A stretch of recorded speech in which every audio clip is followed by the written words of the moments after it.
Hey you, and welcome to this video where I will help you out how to deposit money or crypto to your HankoTrade account.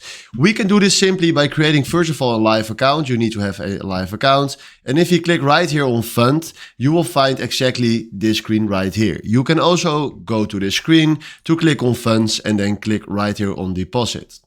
Then from now, we need to deposit cryptocurrency to our HankoTrade account, and we can only do this with these currencies right here. So let's say we want to do it with Bitcoin.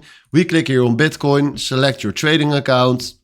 Then he will automatically do it in currency USD. And then we want to do, let's say 1000 USD. Then we click here on proceed.